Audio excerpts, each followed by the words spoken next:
ఈ మధ్య కాలంలో చాలామంది హై రైజ్ అపార్ట్మెంట్ మీద కాస్త ఇంట్రెస్ట్ తగ్గిపోయిందని చెప్పి వినిపిస్తుందన్నమాట. ఆ కల్చర్ కాస్త ఇంకా మళ్ళీ మరుగున పడిపోతుంది. అంటే చాలామంది ఏంటంటే ఆ లగ్జరీకి చూశారు, అంత అయిపోయింది. ఇంకా మళ్ళీ ఇండివిజువల్ హౌస్కి వచ్చేద్దాం అని చెప్పి ఒక ఆలోచనతో ఉన్నారంటున్నారు. నిజమేనా అది? విల్లా ప్రాజెక్ట్స్, అవును. ఇండిపెండెంట్వి ఇప్పుడు సిటీ అవుట్స్కట్స్ లో కన్స్ట్రక్షన్స్ అవుతున్నాయి. ఇవన్నీ అవేనండి. ఎందుకు ఎందుకంటే హై రైజ్ కి అంత డిమాండ్ ఉంది? మార్కెట్ చూస్తేనే బాగానే నడుస్తుంది హై రైజ్ బిల్డింగ్స్ మీద ఇన్వెస్ట్ చేసే వాళ్ళంతా. కానీ ఎందుకో కాస్త ట్రెండ్ మారిందని చెప్పి మళ్ళీ ట్రేడ్ వర్గాల నుంచి వినిపిస్తుంది అన్నమాట. నిజమేనా అది కాదా అని? కన్స్ట్రక్షన్స్ అయితే మూమెంట్ నడుస్తూనే ఉందండి. నడుస్తూనే ఎక్కడ- ఉంది. ఎక్కడ చాలా ఆగలేదు. చాలా ప్రాజెక్ట్స్ రన్నింగ్ లోనే ఉన్న ప్రజెంట్ హైదరాబాద్ లో మీరు ఏ ఏరియాకి వెళ్ళినా లోకల్లో కూడా కనబడుతున్నాయి. ఇటు ఓల్డ్ సిటీ కావచ్చు, ఇటు మన వెస్ట్ వైపు కుకట్పల్లి, అటు ముందుకెళ్ళి మియాపూర్ దగ్గర కావచ్చు, ఇటు మనకు మన కుకట్పల్లి 4th ఫేజ్ ఇటువైపు ఎక్కడ చూసినా కూడా మనకి ఇటు ఎల్బీ నగర్ వైపు కావచ్చు, ఎక్కడ చూసినా కూడా నడుస్తుంది. కన్స్ట్రక్షన్ జరుగుతుంది. కన్స్ట్రక్షన్స్ అయితే నడుస్తున్నాయి. అయితే లోపలికి వెళ్ళి చూస్తే చిన్నగా కనబడుతున్నాయండి. అంటే పబ్లిక్ ఏరియాలు, దాని మీద పెట్టే మనం కట్టే జిఎస్టీలు అవన్నీ చూస్తే నాకైతే చిన్నగా అనిపించింది. మామూలుగా మనం అపార్ట్మెంట్లోకి దాంట్లోకి ఏరియా డిఫరెన్స్ ఉంది.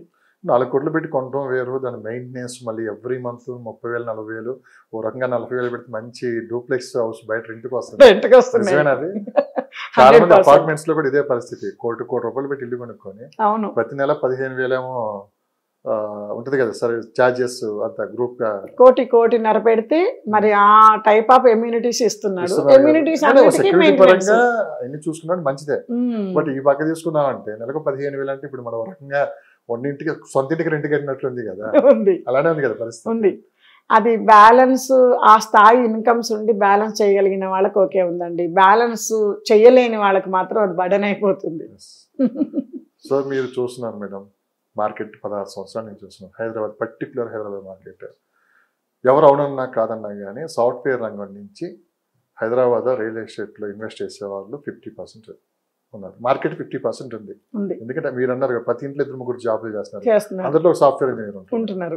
సో ఎట్లేదన్నా కానీ ఆ డబ్బాని తీసుకొని వచ్చి రియల్ ఎస్టేట్లో పెడుతున్నారు.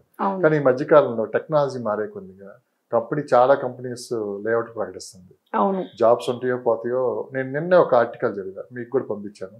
25 సంవత్సరాల నుంచి ఒకే కంపెనీని నమ్ముకొని చేస్తున్న వ్యక్తిని నిన్న షన్నగా తీసేసింది. 25 years ఒకే కంపెనీలో, ఒక పెద్ద కంపెనీ షన్నగా తీసేశారు.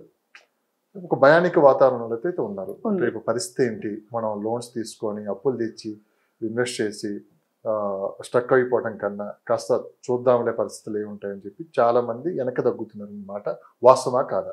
100% అండి.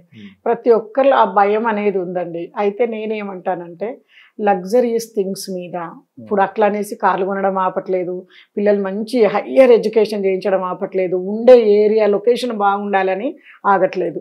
నేను వీటన్నిటితో పాటు ఇప్పుడు తక్కువ రేట్లలో లాంగ్ టర్మ్ ఇన్వెస్ట్మెంట్స్ లో ఒక ప్లాట్ 15-20 lakhs పెట్టిన ప్లాట్ అక్కడికే వస్తున్నా మేడం. మీరు మంచి మాట చెప్పారు. ఇలాంటి గడ్డు పరిస్థితుల్లోనే భూమి మీద ఇన్వెస్ట్ చేస్తే భవిష్యత్తు బాగుంటుంది అంటే ఏం చెప్తారు? అదే అండి. ఎందుకంటే జాబ్ ఉన్నా పోయినా రేపు ప్లాట్ ఉంది అనుకోండి, బ్రహ్మాండంగా మళ్ళీ మనకి డోకా లేదు. మళ్ళీ జాబ్ ఒక టైం పెట్టినా కానీ మనకి ఒక సెక్యూరిటీ, అండ్ మన పిల్లలకి కూడా ఒక సెక్యూరిటీ.